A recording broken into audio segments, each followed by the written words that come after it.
Hello and welcome to another episode of the Cricket Surgery. As the dust settles over an incredible Border Gavaskar Trophy where India won a historic series, have an opportunity to also talk about where the Australians went wrong. And to start off the proceedings, once again, I have with me my friend Adi. Adi, how are you? Uh, And I was just thinking that maybe for today's show we could do a points out of 10 kind of a format. So maybe we'll just take the batting order in the way it was, and then Sounds maybe we'll just go one by one. How does that sound? it'll be difficult to be objective in the wake of such a wonderful series. It's still not settled in, but yeah, all ready to go. I think this is going to be the most fun episode that we've done so far. I'm pretty sure of I that. think I think it's also important to note that we're not doing a collective India and Australia player scores out of 10 because India have done so well that we don't have the energy in us to criticize them for anything wrong that they may have done right now.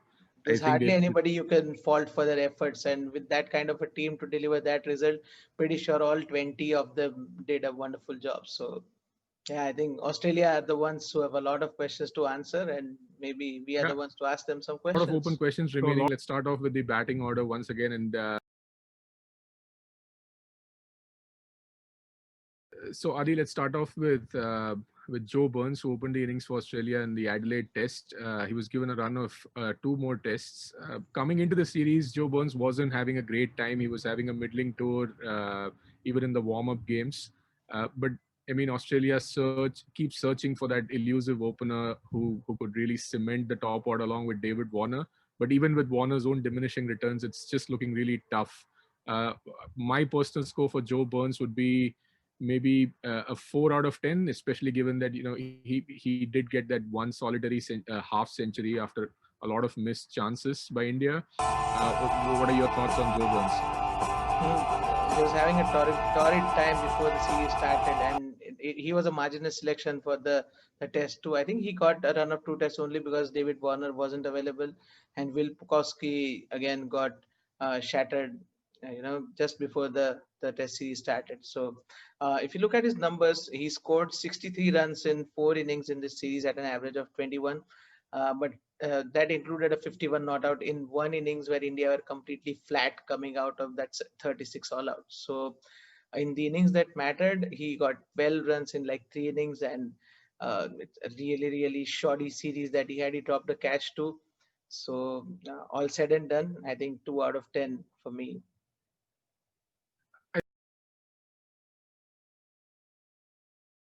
you know I know that he's got a couple of Ashes hundreds, in England, and he's really lived up to his best potential. But Matthew Wade, as a pure batsman, at any position in the batting order, just doesn't bode. You know, Wade doesn't bode well for me. Oh, So absolutely, absolutely. I think Matthew Wade did have a shocking series, to be really honest. His highest score came at Sydney at I think Gabba in the first innings of 45. Overall, he scored 170 runs at 21. Whether you open the innings, whether you come in the middle order, I think that's really not good enough. I think Wade has served them well at times by showing some decent character and taking blows on the body, as they say. But it doesn't cover up for the technical deficiencies. Some marks to him for opening, putting his hand up as an opener when things were not going well. But all said and done, yeah, pretty below average series. Yeah.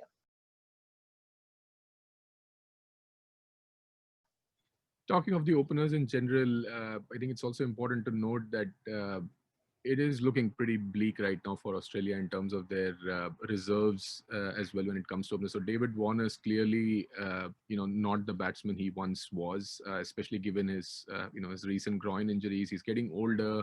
And it's not to say that he doesn't have a few hundreds under his belt, but I don't know for how long Australia can continue to rely on him to produce the results.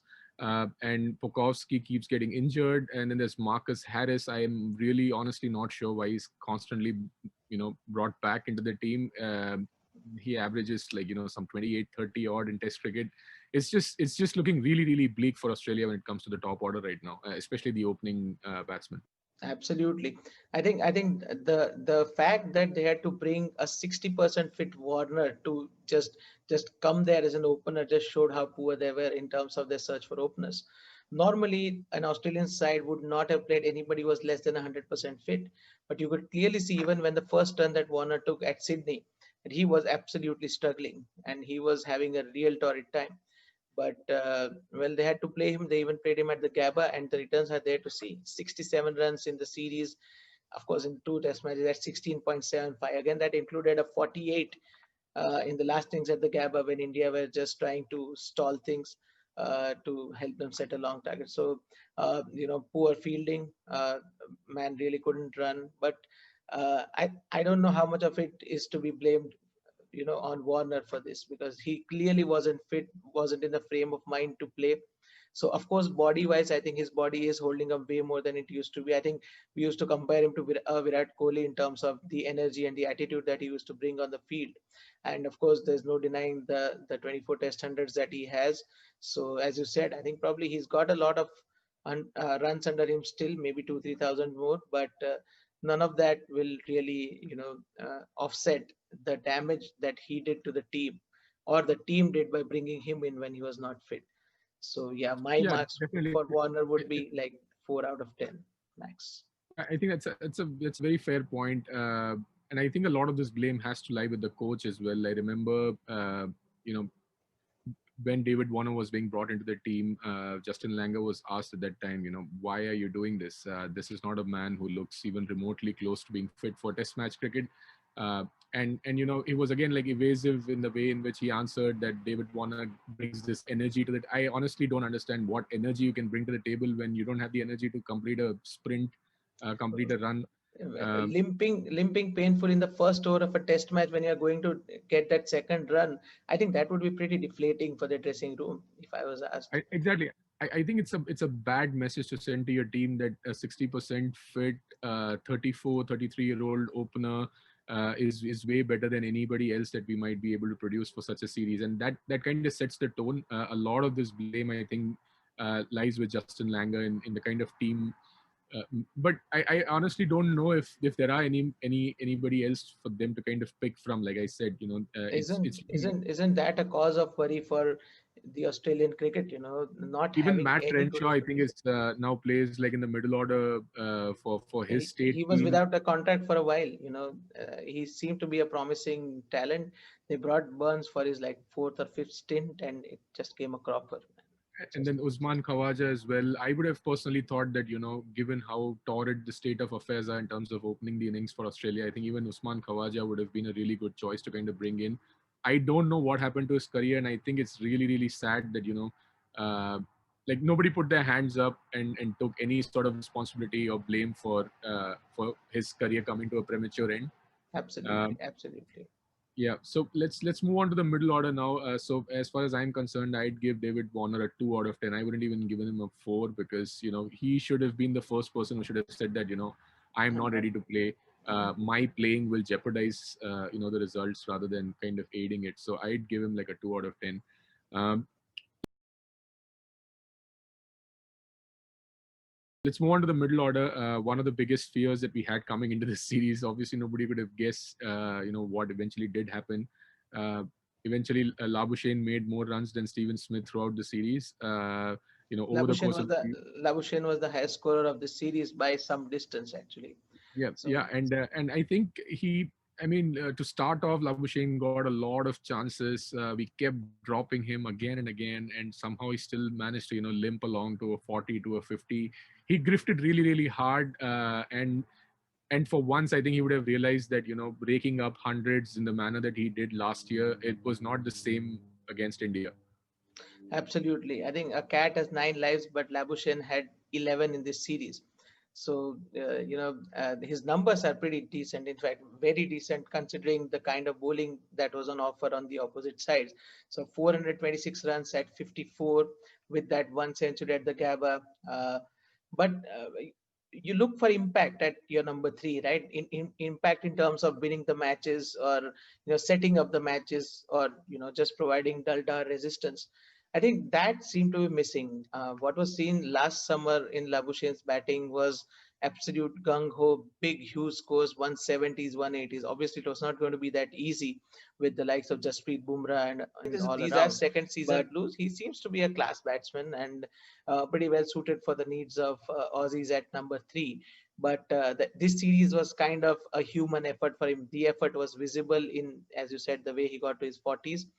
But yeah, pretty well played overall. Yeah, it's his antiques are extremely annoying. They're just close to unwatchable at times, and it just looks a lot of artificial kind of just a full tomfoolery of sorts. But as a batsman, yeah, you can't question those returns at all.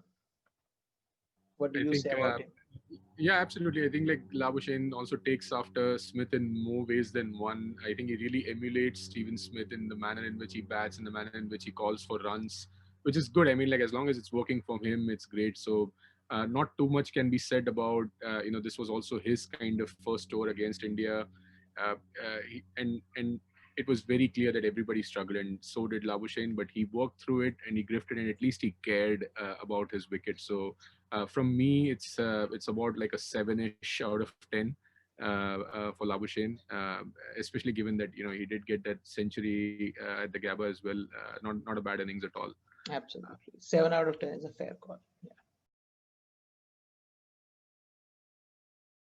About Steven Smith now, and he was again like every team fears Steven Smith going into a series that if he were to lose his mind and he can rake up double hundreds and like large 150s very easily and take the game beyond them.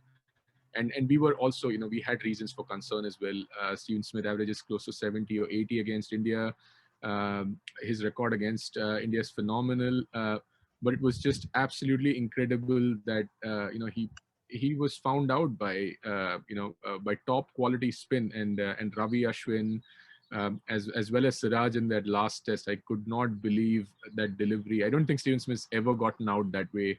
That he had to review a catch to the slip. Such was the shock. He had prepared himself for 100 at the Gabba, but Mohammad Siraj wasn't having any of it. But overall, I personally feel that that Steven Smith would take it upon himself and feel that it was a disappointing tour for him. He could not deliver in the manner that he might have imagined. Maybe a part of that has to be put down to arrogance as well, given the kind of series that he had in the Ashes coming into this. Maybe all of them thought that 700 runs, 900 runs through the series was just a given. And we were prepared for him. The lines that we kind of bowled to him on his body, on his legs, it was very uncomfortable for him, and he was visibly shaken. My personal score for Steve Smith would be about 6 out of 10 this series. I think this was the series where Steve Smith became a human. He by human standards he didn't have a bad series, but this is nowhere close to what he would have bargained for. This is quite close to what India would have bargained for, to be very honest. And I look at his record. It's 313 runs at 44 with 150, 100 and 250s.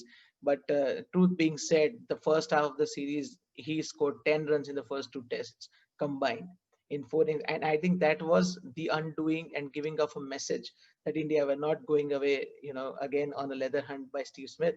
So he did manage to come out and fight his demons at Sydney, but he was kept under check. There's no doubt about it. And I think Ravi Ashwin's greatest achievement in this tour down under probably has to be getting hold of Steve Smith and not allowing him to break free. I think that we keep going past the Adelaide Test, but the first Adelaide innings where Shami and Bumrah just never allowed him any breathing space at all to get a single run. And I think he scratched around for 29 balls for his one run before Ashwin bowled that beauty to him that went to slips. I think that was the key to setting up the series for India. I think that small spell is forgotten by Bumrah and Shami, but I think we both could remember what we are talking. That Steve Smith just could not move his feet at all. So yeah, fair game to him, but not even close to the impact he would have expected on the series. So 6 out of 10 as a batsman. Uh, I can't forget the six catches that he has taken. So as a fielder, probably close to 8 or 9 out of 10. But he's always there, right? So And Steve Smith's always going to be an 8 out of 10 or more than that, when it comes to catching. But I think the other important thing to kind of consider is his performance in this series might have very well dictated the course of the Australian leadership going it's true. forward. And it was not just his performance, his conduct as well. And again, we were back to a point where he was left defending his actions. Even though it might have been like innocent or not, the very fact that it was reason enough for controversy, has again like put him in a position I feel of disadvantage. And Absolutely. what I thought before the series began was, if Steve Smith were to get to a 600, 700 mark, help Australia get the trophy back, uh, Tim Payne would have had a tough time, and we will come to Tim Payne.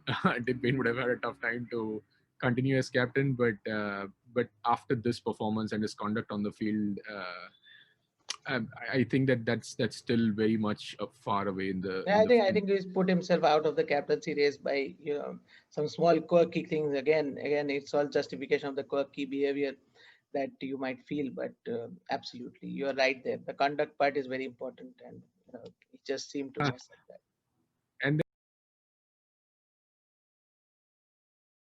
batsmen to have really watched, like we were all really excited about, and also feared a little bit, was Cameron Green, the tall, lanky, fast bowling all rounder, who performed very well in the tour game. He kind of saved Australia the blushes in the last tour game by kind of batting out the final day.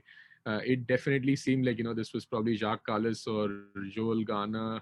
Or whoever just kind of coming back, like reincarnated, but wasn't to be so, because while he got some decent runs with the bat, I think he remained largely wicketless throughout the series. He did. He And it did. must have been like a humbling experience for him as well, his first series against some really world class batsmen. But he's not yet the kind of it seemed as if Australia had found the next Fred Flintoff, but again, by the end of the series, there were a lot of Mitch Marsh vibes from Cameron Green. I think that's a bit harsh on the young man because he's got two good 50s to speak of in this series, and he played quite well. I think in I thought uh, Mitch Marsh had 100 somewhere, right? I think he has an Ashes 100, right? he's got two Ashes 100 in a series. So yeah, two Ashes So 100s, Perth and maybe not Sydney. that harsh. Well, that's true. But yeah, I mean, a young man. A lot of expected was of him. I think we predicted him as an outside chance of man of the series, considering how we welcome youngsters to international cricket. But again, a couple of good 50s, battling away. One of his highest score, that 84, included those huge sixes of Mohammad Siraj and everybody. So that was one good innings, but yeah, nowhere close to the impact that we would have thought he made. He's a gritty fellow. I think he's there to stay in the Australian team, but just on the evidence of this series, he's got some way to go. I think his series was six and a half out of 10 for me. Yeah, He took I'd some have, he took some very good catches fielding at gully too. So for such a tall man, I think he was quite okay.